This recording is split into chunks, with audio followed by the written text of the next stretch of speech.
While Alexander the Great's personal genius was undeniable, the secret weapon behind his unstoppable conquest was his army, a revolutionary military machine unlike anything the world had ever seen. Today, we're diving deep into the tactics, weapons, and legendary units that made Alexander's army one of the most effective fighting forces in history. So, what made them so special? It wasn't just one thing. It was a perfect storm of brilliant strategy, advanced weaponry, elite soldiers, and unparalleled leadership. Let's start with the core of Alexander's battle plan. A tactic so effective it became his signature move, the hammer and the anvil. Imagine a battlefield, on one side a massive Persian army, often outnumbering the Macedonians 3 or even 5 to 1, on the other, Alexander's smaller, disciplined force. How do you win against those odds? You don't play by their rules. The hammer and the anvil was a masterclass in turning an enemy's strength into their weakness. First, the anvil. This was the Macedonian Phalanx, a tightly packed formation of infantrymen that formed a living wall of spears. They would advance steadily, pinning the main enemy force in place. Their job was to absorb the initial shock of the enemy charge and hold the line, no matter what. They were the immovable object, the anvil upon which the enemy would be broken. A key reason for their resilience was their primary weapon, the sarissa. This wasn't your average spear. The sarissa was a monstrous 18-foot-long pike. To put that in perspective, that's longer than a modern-day giraffe is tall. When the phalanx formed up, the first 5 ranks of soldiers could point their sarissas forward, creating a dense, multi-layered hedge of spear points that was nearly impossible to break through. Any enemy cavalry or infantry charging this formation would be impaled long before they could even get close enough to use their own shorter weapons. This incredible reach advantage gave the Macedonian infantry a defensive superiority that was crucial to the whole strategy. They held the center, drawing the enemy's attention and commitment. Now, while the enemy was desperately trying to break the unyielding anvil of the phalanx, the second part of the plan would unfold. This was the hammer. The hammer was Alexander's elite companion cavalry, the heteroid, positioned on the flank, often hidden from direct view or appearing as a secondary threat. They would wait. Alexander, always leading this unit personally, would watch the battle unfold, looking for that one perfect moment. He'd wait for the enemy to fully commit their forces against the phalanx, creating a gap, a weak point, or an exposed flank in their own line.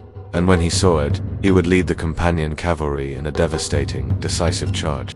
They would slam into the enemy's rear or flank like a hammer striking the anvil, shattering their formation and causing mass panic and collapse. This was the killing blow. The weapon of the companion cavalry was the Zeiston, a long, sturdy, thrusting spear made of Cornel wood.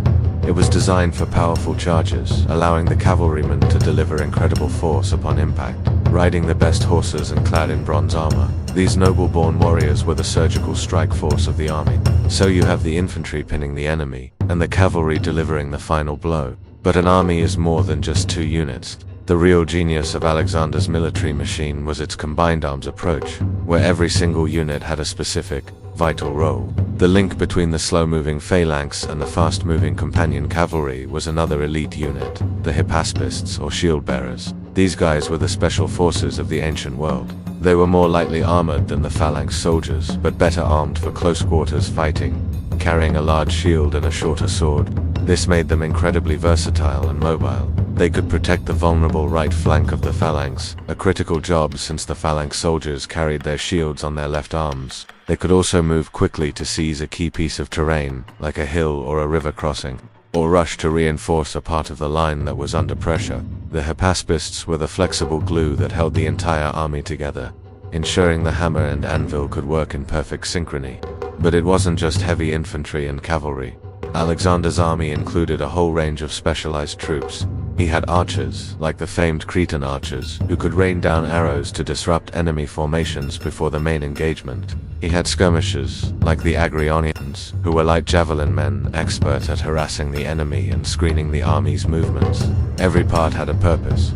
The light troops would engage first, softening up the enemy and forcing them into a defensive posture. Then the phalanx would advance to fix them in place. Finally, the cavalry would deliver the crushing blow, with the hypaspists ensuring the entire system ran smoothly.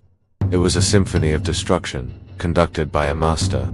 And this brings us to the final, and perhaps most important, element, Alexander himself. His tactics were brilliant, but his leadership was what truly inspired his men to achieve the impossible. He wasn't a king who commanded from a safe distance. Alexander led from the very front, charging headfirst into the most dangerous parts of the battle. Always at the tip of the spear with his companion cavalry, he shared every danger and every hardship with his soldiers. He was wounded multiple times, nearly killed on several occasions, but he was always there, fighting alongside his men. This personal bravery earned him an almost godlike status and an unshakable loyalty from his troops. They would follow him anywhere into the heart of the Persian Empire, across the deserts of Jedrosia, and over the mountains of the Hindu Kush into India. He knew his commanders and even many of his soldiers by name. The term companions wasn't just for his cavalry. It also referred to his inner circle of generals and advisors. He fostered a deep personal bond with his leadership, creating a command structure built on trust and mutual respect, not just rank. Furthermore, Alexander was a master of adaptation. The hammer and anvil was his go-to strategy, but he was not a one-trick pony. He could read a battlefield like no one else and would modify his tactics on the fly based on the terrain, the enemy, and the flow of the battle.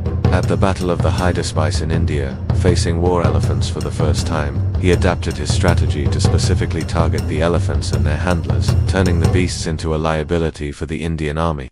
In summary, Alexander's army was far more than just a group of well-armed soldiers. It was a professional, integrated, and flexible fighting force. The Phalanx and its long sarissas provided an unbreakable defensive core. The elite companion cavalry delivered the decisive offensive punch.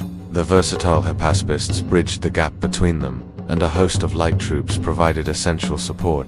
All of these elements worked together in perfect harmony, executing the brilliant hammer and anvil tactic under the command of a leader whose courage, strategic genius, and ability to inspire loyalty remain legendary to this day.